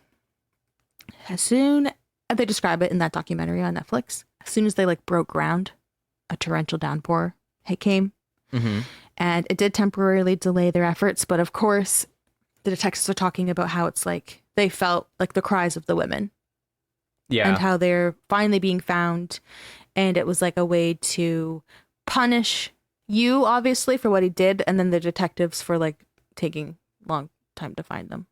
Right, yeah. Or like letting in, if you want to debate about how if the officers in the first place ran his criminal record that one time, then he probably wouldn't have had the fucking chance to kill all of these women. Right. So they were like, it was very a spiritual experience for multiple reasons, this torrential downpour happening. It only temporarily delayed their efforts. They resumed when the rain's done, and they discovered bones. And this verified that Yoo was indeed an asshole, but he was telling the truth. There's fucking bodies buried here. Mm-hmm. They went back the following morning, better prepared to excavate the bodies. Of course, the media was aware of what they were doing, and they filmed everything. They even brought in construction cranes to get better aerial shots of the excavation. There were... The media did? Oh, yeah. Wow. Yeah, like the news, the press. That's greasy. I mean, I knew. I'm not surprised I do. It's just greasy. It's the biggest story ever. It's like the nation's first known serial killer. It's crazy. So they're obsessed with it. Yeah. You can't be going around publishing shit like that, though. You can't show People uncovering human remains like that. I know. Just, ugh. Not my form of news, that's for sure. But here I am talking about it. Little different. Am I the problem? No. No. At this point, some of the remains had been buried for a few days, up to a few months. Their faces were unrecognizable. Remember, I told you it's a horrible method. So DNA analysis would be the only way to identify the victims. CSIs were told it would take up to 15 days to complete the identification. CSI Kim, in particular, who was this is a fun fact, she was the only female CSI on the team at the time. It was very rare for women to be on the force at all. Mm-hmm. And since then, obviously, there's more, but she was very proud of that. Right. I was the first female CSI there. Only female CSI. She was determined to try and lift fingerprints regardless of the decomposition because she didn't want to wait 15 days. She was deeply impacted by this case and the state of the women. I mean, you're finding these women not only dead and buried, but dismembered. Mm-hmm. And she didn't think that the women or their families should have to wait that long. They're like, we found the bodies now. Let's get to it. Let's do our fucking job. So even though the fingertips of the dismembered arms were in various degrees of decomposition, Kim was determined. She would grab hold of the wrist and try to lift a fingerprint, despite the flesh slipping off the bone and fluids dripping everywhere. She remained steadfast, and she was incessantly talking to the spirits of the women, and amazingly, she got fingerprints from all of them. So they did not have to wait those 15 days to identify the women. People that were working with her described her as kind of being like possessed almost, because she was just like incessantly talking like, you need to help me, like I am here to identify you, I want to bring you home, like let me like get your fingerprints, please. She just did that as she kept trying. It was like almost 200 times I think that it took her to get these fingerprints. I think that's described as like PTSD. Certainly a just over exhaustion. You're a CSI on these horrible crimes. She's there unearthing these dismembered bodies, and it's like 11 bodies I think that they took from this one area. Like she's probably just like, oh my god. Yeah. But she did it. She got those fingerprints, and in the documentary, and she's talking about it, she's like so very passionate, so proud of what she did, but so thankful to like the spirits of the women, and it's very moving. Mm-hmm.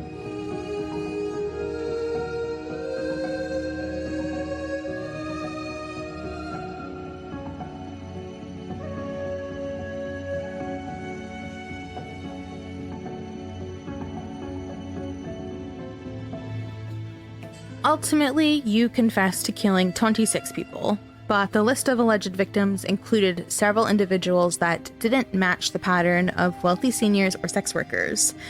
And this is referencing those Rainy Thursday murders. It's around the time that he had switched over to murdering strictly sex workers. And it could be possible that he didn't always have the time or the energy to go through the entire process of luring women to his apartment and killing and dismembering them and then disposing of them.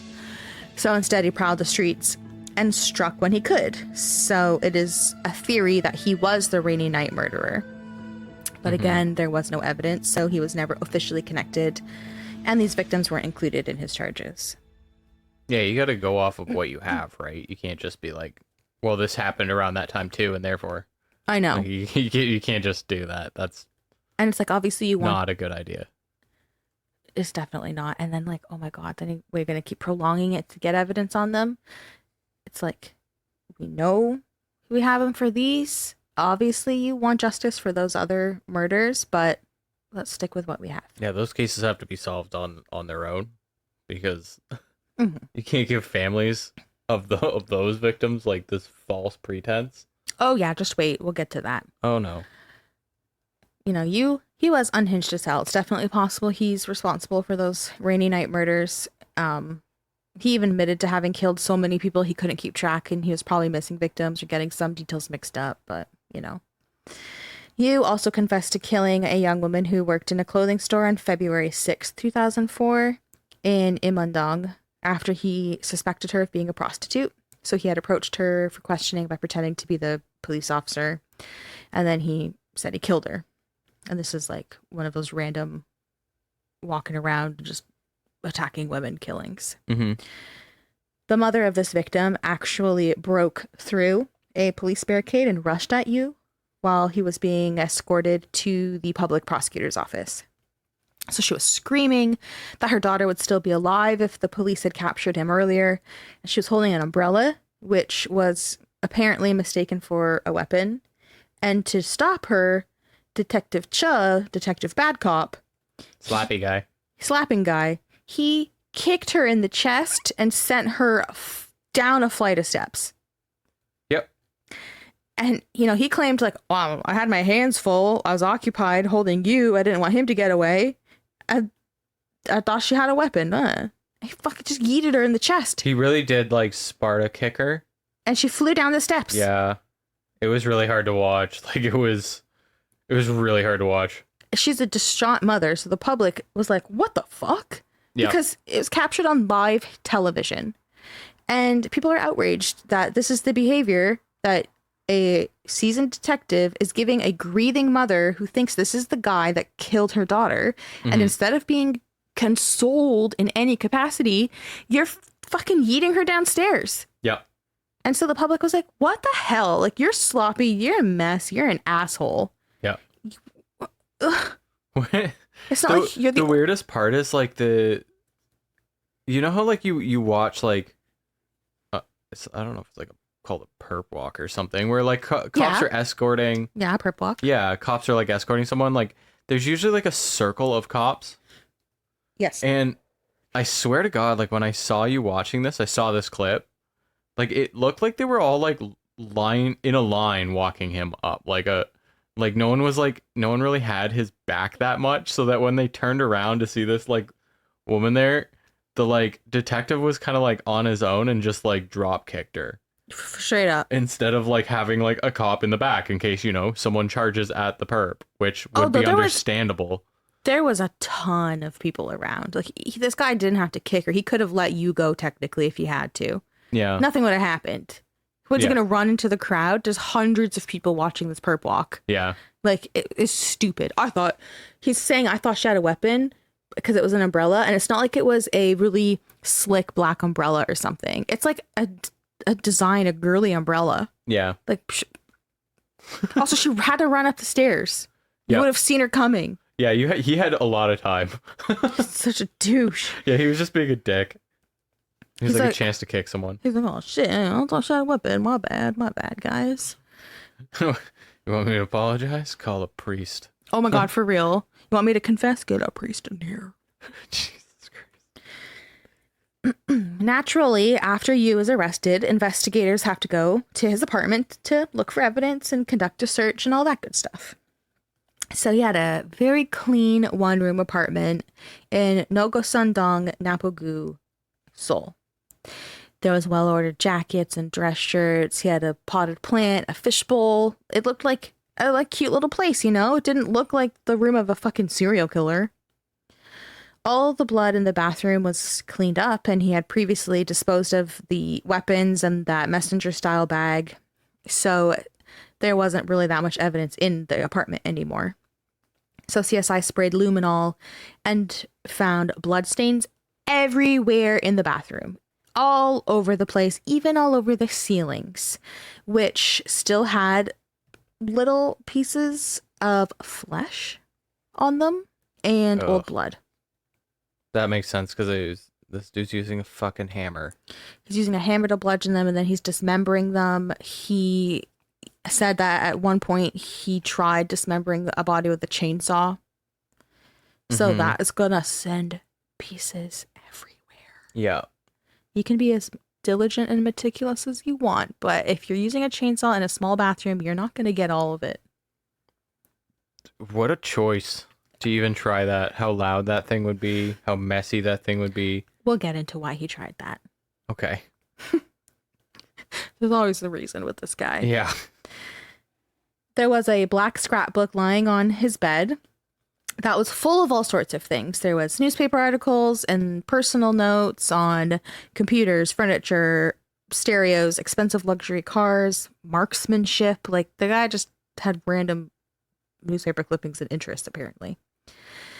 It also showcased his infatuation and obsession with women. Right. In one section of notes entitled Albums, he neatly ordered famous, quote, Western pop singers, their hit songs, and their, quote, musical characteristics. I literally have no idea what that means. It's obviously like who was big in 2004 and before then. Britney Spears, Christina Aguilera, probably like people like that. Yeah. Maybe even Madonna slipped in there, you know? She was still pretty cool then. Yeah. There was also a ton of drawings that showed some talent, they said. Like, one of the quotes was that his skill was no less than that of a professional cartoonist. He was legitimately good. Mm-hmm. There were these realistic still life pictures, female nudes, and, quote, female entertainer and actress portraits. So very, very obsessed and infatuated with beautiful women. Mm-hmm. The most eye-catching articles in his scrapbook were those on family package trips to Jeju Island. They had notes with them that were written out exactly how much it would cost to take this trip. And it appeared that you dreamed of a happy family life with his son, who was 11 at the time. There was even a children's coloring book in the bookshelf at the head of his bed.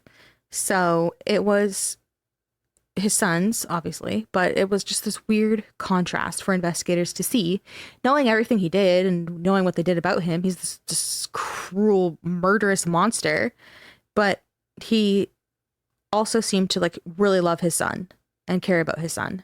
So it was strange and a little bit like eerie for the people to see. I was honestly shocked that his scrapbook didn't contain newspaper articles about all of his crimes, because I definitely thought that he would be that type of person. That's where I thought you were going. It's never mentioned in any of the sources I read. So, like, especially knowing that he was...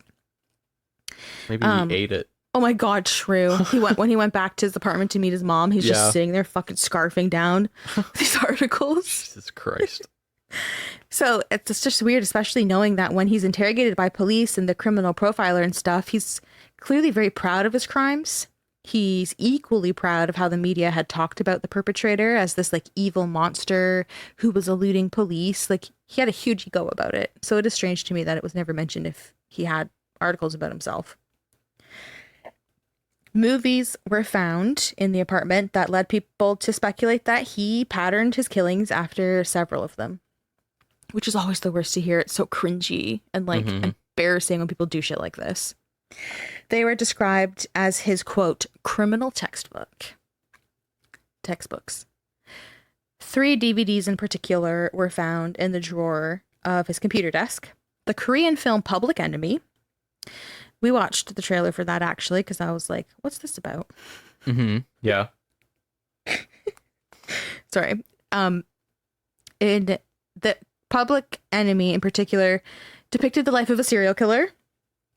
Quote, in the film, there is a depraved scene of the main character, a killer, going into his own house at night and murdering his elderly parents, and he targets older, wealthy people.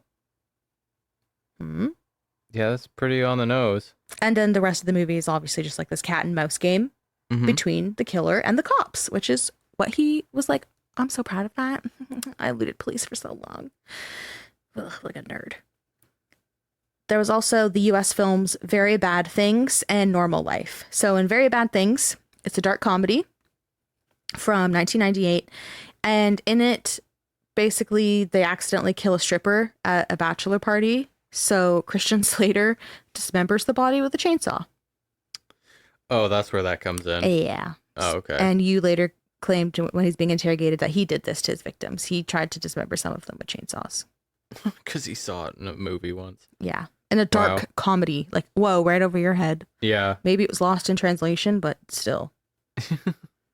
Normal Life is from 1996, and it's honestly sounds horrible. It's just about a straight-edged cop who falls madly in love with a woman who likes drugs and alcohol. She's emotionally unstable, but he's obsessed with her, and like it just fucking does anything for her, and he marries her regardless of her craziness. And it's a very volatile relationship.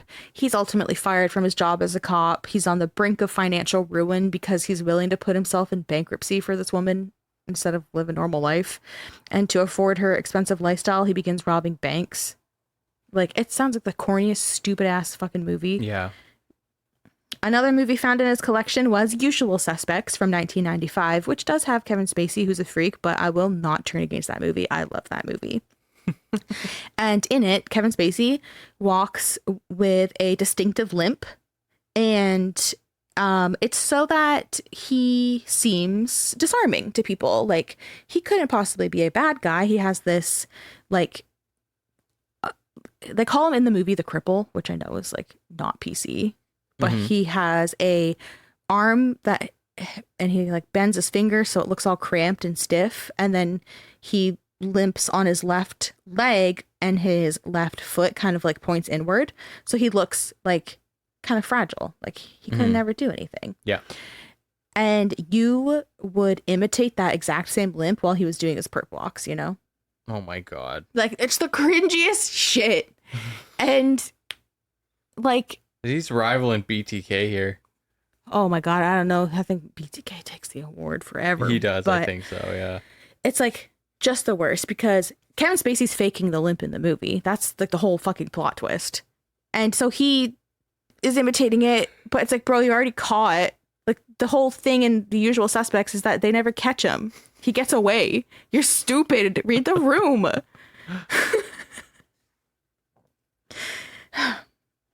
Unbelievable. I just don't like when people gotta drag in a good movie, you know? Why you gotta drag in a good movie to this? Yu later confessed to being inspired by serial killer Jung Do-young, who had murdered 9 wealthy people in Busan from 99 to 2000. So it's definitely possible that he fucking ran around pretending to be a movie character. It's just so stupid. You know, I hope it's true. I hope he's that fucking lame. It sounds true. Of course, investigators asked him if that was his motive. You know, did you want to feel like your life was one of these movies? But I don't think he ever explicitly admitted to that. Even he probably knew, like, oh, that's pretty bad. I can't admit that.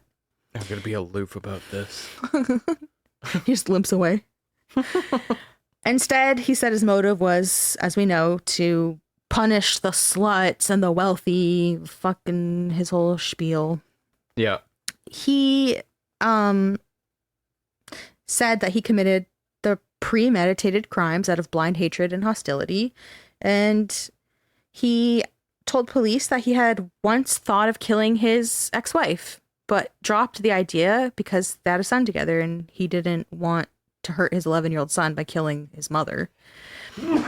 God bless you. Thank you. And instead he opted for women working in the sex trade as his targets. So, like, just dirtbag. Yep. On the killing of wealthy older people, prosecutors stated that he killed them out of a hostility that originated from his childhood poverty. Concerning Yoo's killing of women, prosecutors said the resentment stemmed from a lover who betrayed him, and he targeted women with similar jobs as the previous lover in a bid to retaliate. Yeah, all checks out. Yoo also told police he killed women because he hated them, which is the closest to the truth in my opinion. You know, he says he kills sluts and the wealthy because they know what they've done, and whatever, that's bullshit. We, I think, both agree that he's a bully who just picked on people who are smaller than him. My God. I think you may be right about that. I had a little frog in my throat. It sounded like I was starting to cry. I wasn't. He's just a bully who picked on people who are smaller than him. We've said it. The disabled man, old people, fucking women, like, get real. I also had already said that wealthy people can be young and strong too, but he deliberately sought out seniors. Yep. Most of his crimes were committed around noon in the afternoon when young people were at work and only the elderly were at home. So, like, I don't know. There's some receipts. Sounds like he's just a fucking pussy bully. He can hide behind the reasons that, you know, I'm punishing people who are wealthy and sluts because my life sucks and women suck. Mm-hmm. But he just didn't want repercussions. He just wanted to do whatever he wanted to do, and he's just mad. Yeah. I lost the plot, say less. Police admitted they had little physical evidence linking Yoo to the murders. As we know, investigators had the shoe prints and the footage from the surveillance camera. That's not a lot. They also have his confessions, obviously. Yeah. Thankfully, the items that he disposed of in the dumpsters around his apartment were recovered, including his signature murder weapon.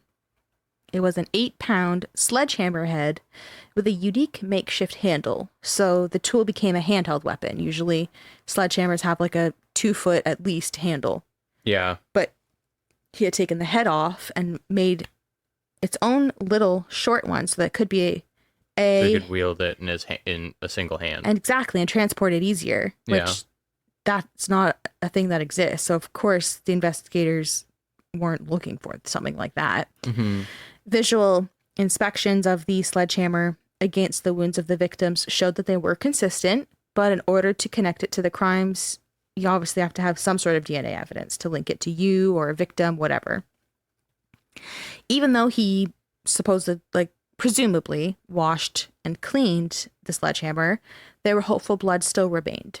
So CSI gently scraped the paint and samples off the weapon and sent them for testing. The next morning, they received confirmation that DNA was present, and they finally had the weapon they could directly link to their suspect and his crimes. It was crucial to their investigation since they were struggling the entire time to find any substantial evidence.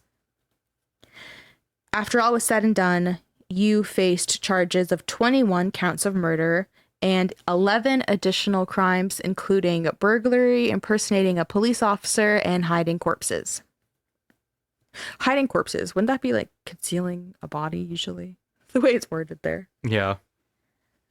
Even though he claimed he had murdered as many as 26 people, investigators failed to secure evidence on those additional 5 victims. Yoo was assessed by a psychologist who concluded that he wasn't mentally ill, which is interesting to read in that sense, that the psychologist said he wasn't, because I've also read in other sources that he did have a medical history of, quote, mental disorders. So police said he suffered from schizophrenia, and that, quote, he also thought he would die soon because his father died of epilepsy and his older brother died at age 32 of the same illness. So that's what I've been talking about when he's so paranoid about this epilepsy. Like, he's going to magically get it and it's going to kill him. So regardless, If only it did. right? And a long time ago, so that not all these people had to die. Regardless, the psychologist that assessed him after his arrest said that he wasn't mentally ill, but exhibited typical signs associated with antisocial disorder, specifically when a person creates their own belief system based on distrust of moral and social norms. I'll agree to that. It makes sense to me. Mm-hmm. Especially when we hear how he conducted himself in court.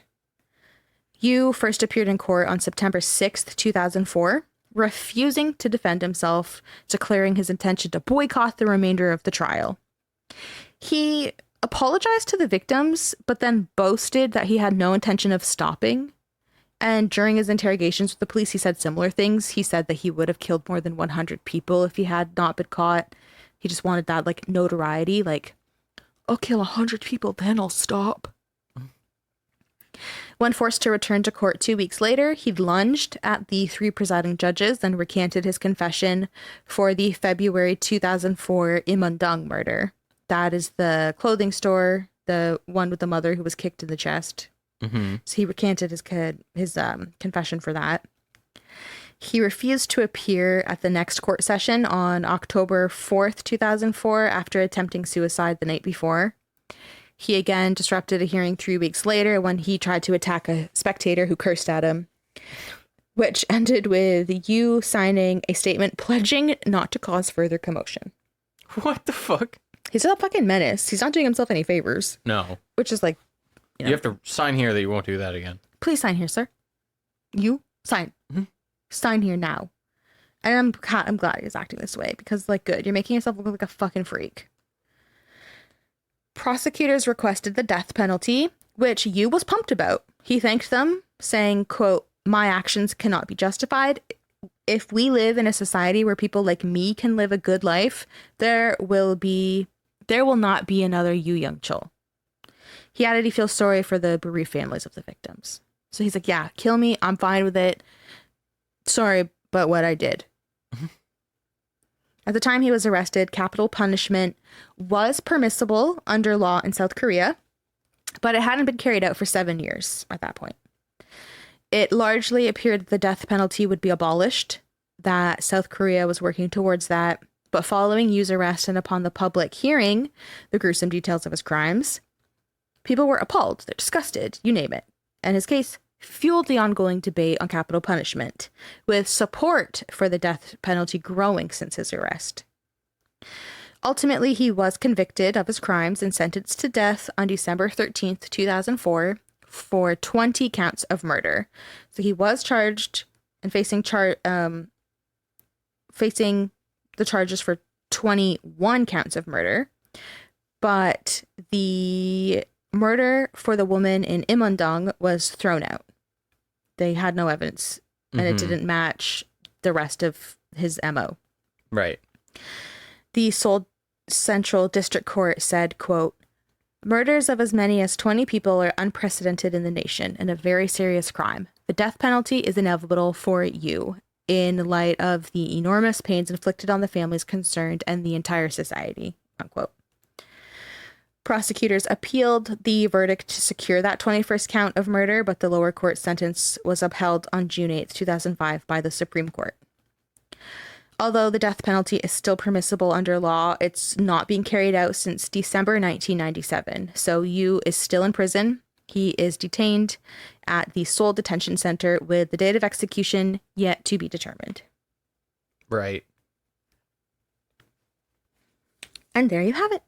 The Raincoat Killer. Wow. Did you explain why he was called the Raincoat Killer, by the way? No, I didn't. And it's because it's underwhelming. Yeah, it's super underwhelming. And there doesn't seem to actually be a legit explanation. I think it's straight up just because when he is caught, he's arrested and the police are taking him out into the public to force him to bring them to the burial sites and the crime scenes and stuff. Detective Cha, I think, I won't give it credit to him, I'm not positive. One of the detectives put a bright yellow raincoat on him, just kind of like stuck it on the hood on his head and wrapped it around him. and just made him wear it. I think it was so that he was visible all the time while locating his victims. Right. It wasn't raining. Yeah. So I straight up think it's just so that he's visible. Look at Buddy in the bright yellow raincoat. That's who did it. And I'm 99% certain why he's called the Raincoat Killer. I think so as well. Anticlimactic, like you said. Yeah. I was thinking as I was researching it and hearing about these rainy night murderers. I keep saying murderers. These rainy night murders. I'm like, oh, is that like where the raincoat comes from? But like he could never be connected to those, so there's no way that's where it comes from. Check out the show notes for ways to support the show. We've still got patches for sale. Our Patreon starts at a mere $1.11 USD. That is $2 Canadian. We'll be back next month with a regular episode. If you're subscribed to our $5 Dark Love tier on Patreon, we will see you much sooner for a bonus episode.